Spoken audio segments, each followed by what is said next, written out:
वाराणसी की संकरी गलियां, गंगा के घाट और मंदिरों की घंटियां, यह शहर अपने आप में एक जीवंत कहानी है। होली का त्योहार इसे और भी रंगीन बना देता है। 14 मार्च 2025 की रात यह खुशी एक खौफनाक सन्नाटे में बदल गई। दिलजीत एक मेहनती और जिंदा दिल इंसान था। उसका काम था शादियों और आयोजनों को सजाना। फूलों की मालाएं, रंग बिरंगी लाइटें और रंगोली उसके हाथों में जादू था। लोग उसे रंगोली कहकर बुलाते थे क्योंकि वह हर मौके को रंगों से भर देता था। लेकिन उसकी जिंदगी का अंत एक काले रंग में हुआ। दिलजीत और सरस्वती का रिश्ता 3 साल पुराना था। दोनों की मुलाकात एक शादी के आयोजन में हुई थी, जहां दिलजीत सजावट का काम कर रहा था और सरस्वती अपने परिवार के साथ आई थी। प्यार हुआ, लेकिन यह प्यार लंबे वक्त तक टिक नहीं पाया। पिछले साल दिलजीत की सगाई किसी और लड़की से हो गई थी और सरस्वती ने इसे दिल से लगा लिया। उसी दौरान सरस्वती की जिंदगी में राजकुमार आया। राजकुमार चंदौली का रहने वाला एक साधारण सा युवक दिलजीत का पुराना दोस्त था। दिलजीत ने ही उसे सरस्वती से मिलवाया था, लेकिन यह दोस्ती जल्द ही दुश्मनी में बदल गई। सरस्वती का दिल राजकुमार की ओर झुक गया और दिलजीत को यह बर्दाश्त नहीं हुआ। वह बार बार सरस्वती से मिलने की कोशिश करता था, जिससे दोनों के बीच तनाव बढ़ता गया। सरस्वती और राजकुमार ने फैसला किया कि दिलजीत को रास्ते से हटाना ही एकमात्र रास्ता है। यह साजिश पिछले 1 महीने से बन रही थी। सरस्वती को लगा था कि दिलजीत उसकी जिंदगी से कभी पूरी तरह नहीं जाएगा। वह उसकी सगाई के बाद भी उसे फोन करता था, मिलने की जिद करता था। दूसरी ओर राजकुमार को जलन हो रही थी। उसने सरस्वती से कहा, अगर दिलजीत रहा तो हमारा रिश्ता कभी पूरा नहीं होगा। राजकुमार ने अपने गांव से एक पुरानी देशी पिस्तौल लाई। उसने सरस्वती को वीडियो कॉल पर हथियार दिखाया और कहा, होली की भीड़ में कोई ध्यान नहीं देगा, हम इसे आसानी से कर सकते हैं। सरस्वती ने पहले तो मना किया, लेकिन फिर वह भी मान गई। उसने दिलजीत को होली की रात अपने घर के पास बुलाने का प्लान बनाया। 14 मार्च 2025 की रात वाराणसी रंगों में डूबा था। लोग होली की मस्ती में झूम रहे थे। दिलजीत ने उस दिन एक शादी की सजावट का काम पूरा किया और शाम को घर लौटा। रात करीब 10 बजे सरस्वती का फोन आया। उसने कहा, दिलजीत, मुझे तुमसे आखिरी बार कुछ बात करनी है। मेरे घर के पास आ जाओ, बस 5 मिनट की बात है। दिलजीत, जो अभी भी सरस्वती से भावनात्मक रूप से जुड़ा था, बिना सोचे अपनी स्कूटी लेकर निकल पड़ा। रात 11 बजे वह सरस्वती के घर के पास पहुंचा। सरस्वती बाहर आई और उससे कुछ देर बात की। उसने कहा, दिलजीत, अब हमें अलग हो जाना चाहिए, मेरी जिंदगी में कोई और है। दिलजीत गुस्से में था, लेकिन उसने खुद को संभाला और वापस जाने लगा। उसी वक्त राजकुमार, जो काले हेलमेट और टीवीएस स्प्लेंडर बाइक पर पास की गली में छिपा था, बाहर निकला। जैसे ही दिलजीत अपनी स्कूटी पर आगे बढ़ा, राजकुमार ने उसका पीछा शुरू किया।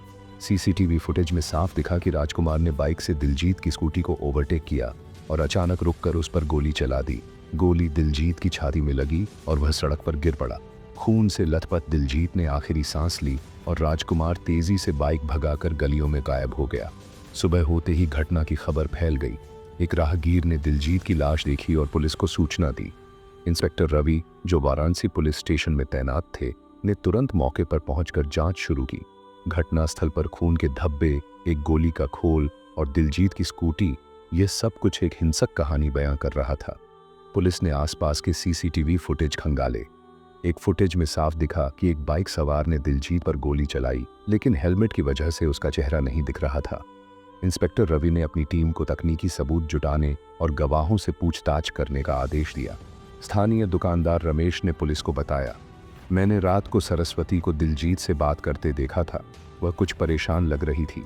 इसके अलावा दिलजीत का दोस्त अर्जुन भी पुलिस के पास पहुंचा। उसने कहा, दिलजीत ने मुझे बताया था कि सरस्वती और राजकुमार उससे नाराज हैं। उसे शक था कि कुछ गलत हो सकता है। पुलिस ने सबसे पहले सरस्वती को हिरासत में लिया। शुरुआत में उसने कुछ नहीं कहा, लेकिन जब पुलिस ने उसे सीसीटीवी फुटेज दिखाई जिसमें वह दिलजीत से मिलती हुई दिख रही थी, तो वह टूट गई। उसने कबूल किया, हाँ, मैंने और राजकुमार ने मिलकर दिलजीत को मारा। वह मेरी जिंदगी से नहीं हट रहा था। राजकुमार ने गोली चलाई और मैंने उसे बुलाया। सरस्वती के बयान के आधार पर पुलिस ने राजकुमार की तलाश शुरू की। मुखबिरों की मदद से पता चला कि वह जलालीपुरा क्रॉसिंग के पास छिपा है।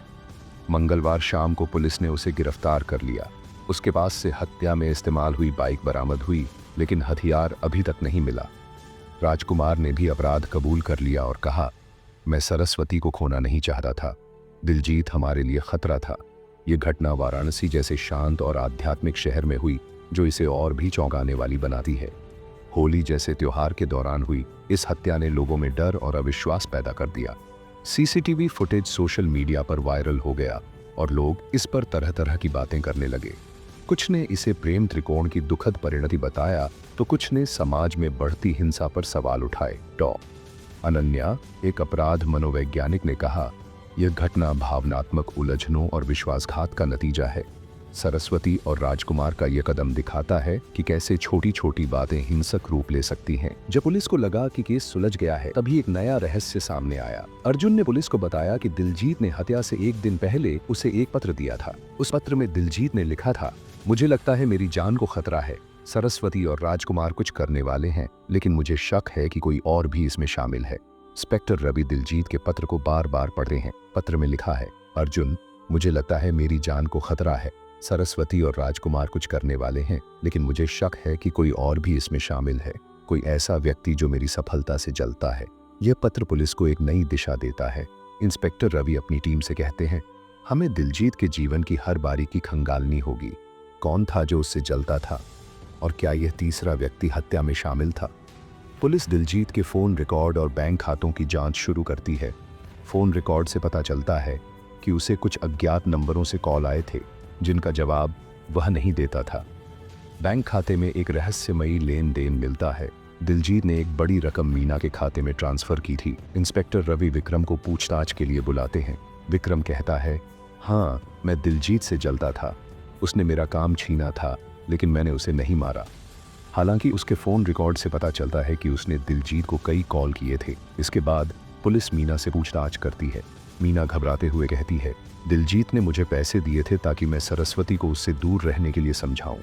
लेकिन डॉ अनन्या, जो अपराध मनोवैज्ञानिक हैं, मीना के व्यवहार से संदेह करती हैं और कहती हैं वह झूठ बोल रही है। कड़ी पूछताछ के बाद मीना कबूल करती है कि उसने सरस्वती को उकसाया था कि वह दिलजीत को रास्ते से हटाए। पुलिस उस जगह की दोबारा तलाशी लेती है जहां दिलजीत की हत्या हुई थी। वहां से एक देशी पिस्तौल मिलती है जिस पर राजकुमार और विक्रम की उंगलियों के निशान होते हैं। विक्रम कबूल करता है, मैंने हथियार राजकुमार को दिया था, लेकिन मुझे नहीं पता था कि वह दिलजीत को मार डालेगा। तभी अर्जुन एक नई जानकारी देता है। दिलजीत ने बताया था कि उसका एक क्लाइंट राकेश मेहरा उससे नाराज था। उसने दिलजीत को धमकी दी थी। पुलिस राकेश मेहरा की जांच करती है। उसके फोन रिकॉर्ड से पता चलता है कि उसने हत्या से पहले राजकुमार से बात की थी और कहा था, काम हो जाएगा। राकेश मेहरा को गिरफ्तार किया जाता है। पूछताछ में वह कबूल करता है, हाँ, मैंने राजकुमार को पैसे देकर दिलजीत को हटाने के लिए उकसाया था। वह मेरे बिजनेस के लिए खतरा था। जब पुलिस राकेश को ले जा रही होती है, तभी अर्जुन इंस्पेक्टर रवि को एक और पत्र देता है जो दिलजीत ने मरने से पहले लिखा था। उसमें लिखा है, अर्जुन, अगर मुझे कुछ होता है तो प्रिया को संभालना। मुझे शक है कि वह भी इस साजिश में शामिल है। इंस्पेक्टर रवि अपनी टीम से कहते हैं, हमें प्रिया की जांच करनी होगी। दिलजीत ने उस पर शक जताया है और हमें पता लगाना होगा कि क्या वह सच में इस हत्या में शामिल थी। पुलिस प्रिया को पूछताछ के लिए बुलाती है। प्रिया एक खूबसूरत और शांत स्वभाव की युवती है जो दिलजीत की मंगेतर थी। वह पुलिस के सामने रोते हुए कहती है, मैंने दिलजीत से बहुत प्यार किया था, मैं उसकी हत्या में शामिल नहीं हो सकती। लेकिन इंस्पेक्टर रवि उसकी बातों पर विश्वास नहीं करते। पुलिस प्रिया के फोन रिकॉर्ड और बैंक खातों की जांच करती है। फोन रिकॉर्ड से पता चलता है कि उसने हत्या से पहले राकेश मेहरा से कई बार बात की थी। बैंक खाते में एक बड़ी रकम का लेन देन मिलता है। प्रिया ने राकेश मेहरा को पैसे ट्रांसफर किए थे। इंस्पेक्टर रवि प्रिया से सख्ती से पूछते हैं, तुमने राकेश मेहरा को पैसे क्यों दिए थे और तुम्हारा उससे क्या संबंध है? प्रिया घबरा जाती है और चुप रहती है। डॉक्टर अनन्या, जो अपराध मनोवैज्ञानिक हैं, प्रिया के व्यवहार का विश्लेषण करती हैं। वह इंस्पेक्टर रवि से कहती हैं, प्रिया कुछ छिपा रही है। उसकी बॉडी लैंग्वेज और आंखों की हलचल से लगता है कि वह झूठ बोल रही है।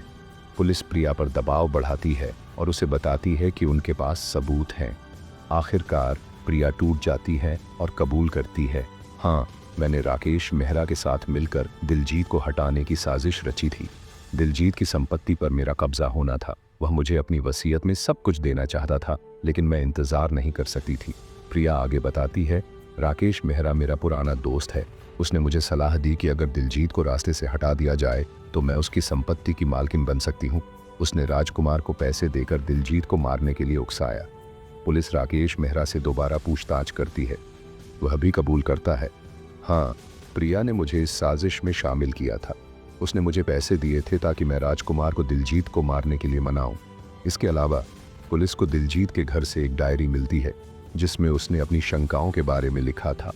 उसने लिखा था, मुझे लगता है प्रिया और राकेश मेरे खिलाफ कुछ कर रहे हैं। मैंने उनकी बातें सुनी हैं। पुलिस प्रिया को गिरफ्तार कर लेती है। सरस्वती, राजकुमार और राकेश मेहरा पहले ही गिरफ्तार हो चुके थे। इस तरह दिलजीत की हत्या की पूरी साजिश का पर्दाफाश हो जाता है।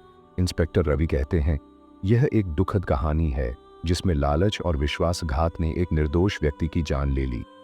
अर्जुन, दिलजीत का दोस्त, पुलिस को धन्यवाद देता है और कहता है, अब दिलजीत की आत्मा को शांति मिलेगी। प्रिया की साजिश का खुलासा होता है और दिलजीत की हत्या के पीछे की पूरी कहानी सामने आती है। लालच और विश्वासघात ने एक निर्दोष व्यक्ति की जान ले ली, लेकिन आखिरकार न्याय की जीत हुई।